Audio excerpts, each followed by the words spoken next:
How's it going, everybody? I'm Brandon, and welcome to Kill. Hey, everyone, and welcome to Killmark Collectors. If this is your first time to the channel, don't worry.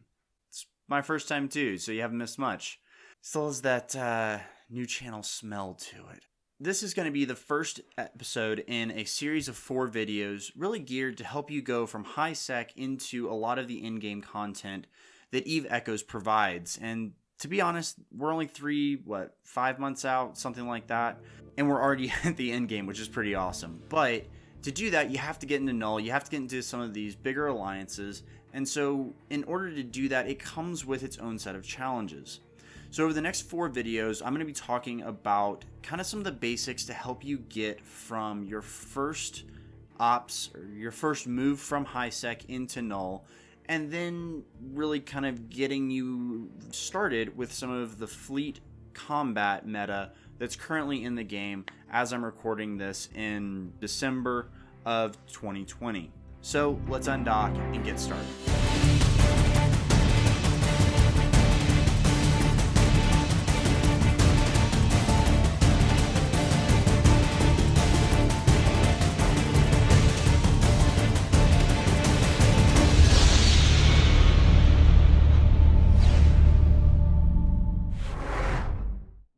Do this is we're going to have 4 total videos. We're going to start with the overview, getting your settings right, basically helping you navigate around the game itself. Then we're going to talk about SRP, jargon that's used during fleet ops, things like that, so that you can understand what's going on during a fleet op.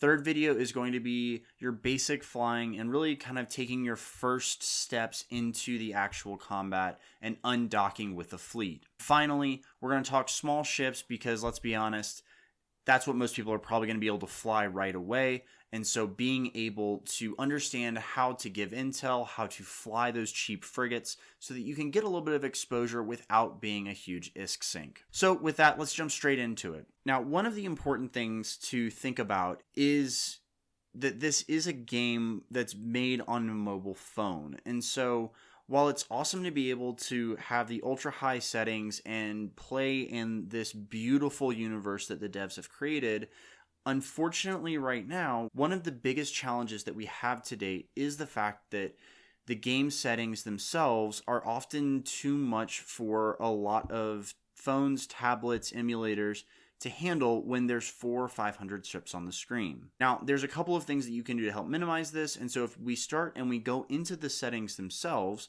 we're going to make sure that we turn everything down to basically what we call potato mode. Low settings, crank that screen resolution down to 50%, turn your game audio off, basically restrict as much information as possible that's coming into your client. The other thing here is that when you do get into a fight, go ahead and zoom all the way out. I know that it's going to make things difficult, but the fact of the matter is that most of the time you're not actually fighting the enemy, you're actually fighting the game itself right now. Hopefully with time dilation and some of those other things, that will be solved. But for now, it is important to realize that we have to take certain steps to make sure that we're able to stay in the fight. Once you've done that, there are a couple of other settings that you're going to want to change. First, if we start with the auto lockback, auto attack, and auto next target, if you have this set, when you get into trouble, your logistics pilot that's trying to help heal you is going to have to lock you to actually do that. As the name implies, if you lock back and then immediately start shooting, you're going to end up with a dead Logi and a very unhappy fleet. I promise you it's going to be an uncomfortable conversation after the fact, and we just don't really want to have those. The other thing that you want to make sure that you turn off is the auto orbit. This is one that a lot of people leave on when they're ratting, and it's great. It keeps you moving. It makes it harder to hit by the rats. But in a situation where the current meta, at least, is you want to stay in a shield bubble, if you start auto-orbiting the target as opposed to anchoring and following the bubbler, you're going to get outside the bubble and you're probably going to get blown up. Again, things that we really don't want to deal with.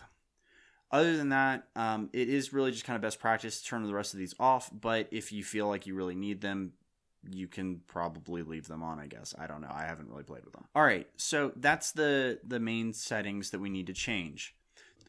Now, when you actually get into space, the next thing that you're going to want to do is make sure that you have an overview. There's a number of other YouTube videos, and I'll probably link one up here wherever the little tag cards are.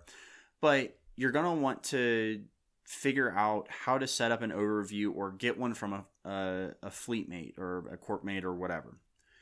Now, we're going to skip over the details of that. The big one that I like to use is the advanced filter tag. Now, when you go into that and you select that, you'll see on the right-hand side of the screen, you get an extra little column in your overview. There's really 3 times where this comes in handy. The first is if you're ever out solo PvPing. A lot of times, the types of ships that you're going to be going after are going to be either miners, where it's useful to be able to just quickly see if there's miners or if there's overwatch, or you're going to be going after ships that potentially are going to be using drones. Now, especially if you are a frigate pilot, drones are really the most dangerous thing in the current game for you to have to deal with. So if you go and you start attacking a target, like you can see in this one here where I've had a good friend go ahead and set up a Vexor trainer for me and deploy some of his drones so that I can blap them. Yes, I realize that this is a trainer, and yes, I realize that I'm fighting myself, but don't worry about it. By using the advanced filter tags, you can quickly see and target the drones as opposed to them getting lost in the overview or you trying to tap on the screen and target them individually. This allows you to defang the ship and ultimately take 90% of the DPS, in most cases, away from that ship, which of course allows you to then kill it a lot easier. The next area where this really comes in handy is if you are trying to provide recon.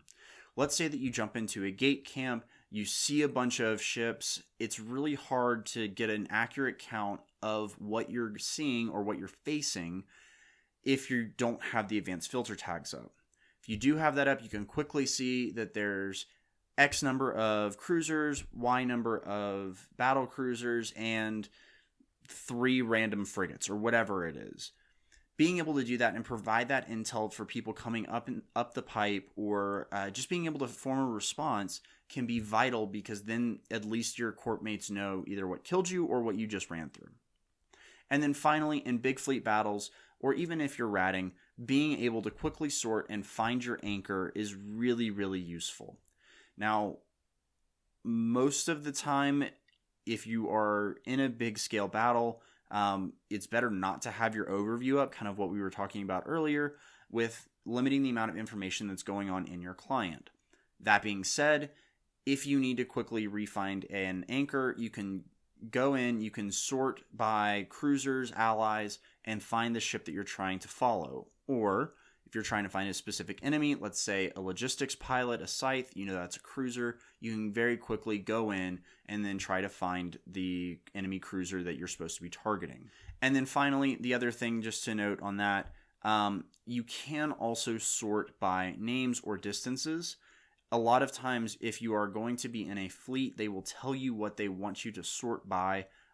Really, the reason here is because that makes it a lot easier for you to be able to actually see where people are in the overview. If you're shotgunning belts or you're trying to go to specific objectives, it can be easier to see exactly where those are on the list. They might say, the 5th belt from the bottom, or, the last belt or whatever. If you're sorted by distance and they're talking by name, that can obviously take you to different places and end up with somebody getting dead. And we don't want that. All right, guys, so that's it for this week.